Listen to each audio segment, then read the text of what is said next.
Hello বন্ধুরা, সবাইকে জানাই শুভ সকাল। আশা করছি তোমরা সবাই ভালো আছো আর আমিও বেশ ভালো আছি। তো দেখো, আজ সোমবার সকালবেলায় উঠে বাসি কাজ টাজ সেরে ছেলের স্কুল যেহেতু আছে আজকে সোমবার, তো ওদের জন্য টিফিন তৈরি করতে হবে। তো আজকে একবারে একই টিফিন ওদের খেতেও, মানে টিফিনের জন্য যেটা করেছি ওদেরকে খেতেও সেটা দিয়ে দিয়েছি। দুটো খাবার করিনি, কারণ সোমবার আমাকে স্নান করে পুজো করতে হবে।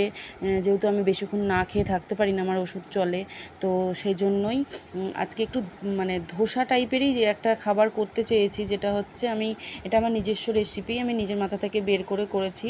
তো সেটা হলো, আমি প্রথমে প্রেশার কুকারে আলু সেদ্ধ করে নিয়েছি, দিয়ে ওটাকে একটু ম্যাশার দিয়ে ম্যাশ করে নিয়ে কড়াইয়ে কারি পাতা সর্ষে ফোড়ন দিয়েছি, দিয়ে তারপর ওই আলুটা দিয়ে ওর মধ্যে নুন, হলুদ, গোলমরিচের গুঁড়ো, একটু আদা ঘষে দিয়েছি, এসব দিয়ে ভালো করে ওই আলুটাকে একটু ভাজা ভাজা মতো করে নিয়ে নামিয়ে রেখেছি।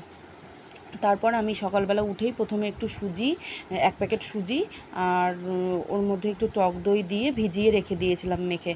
তো আমি তারপর আমার সকালের যে কাজ, ব্যায়াম করা আমার, তো ব্যায়ামটা করে এসে আবার ওটাকে মিক্সারে একটু নুন চিনি দিয়ে সুজিটাকে, ওই দই মাখানো সুজিটাকে একটু মিক্সারে ব্লেন্ড করে নিলাম। করার পরে এরকম পাতলা একটা ব্যাটার তৈরি করেছি। করে এবার এই যে দেখতে পাচ্ছ তোমরা সর্ষের তেল, কারণ সর্ষের তেল সাদা তেলেই করি, আজকে আমার ছেলের ইচ্ছা হয়েছে সর্ষের তেলে খাবে, তো আমি সেজন্যই করলাম।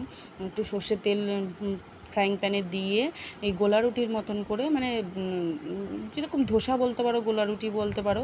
ধোসা যেমন ক্রিস্পি হয়, এটা ক্রিস্পি হয়নি, এটা একটু গোলা রুটি টাইপ পাটি সাপটার মতন করে করে আলু দিয়ে ওকে আর কি ভেজে ভেজে দিলাম।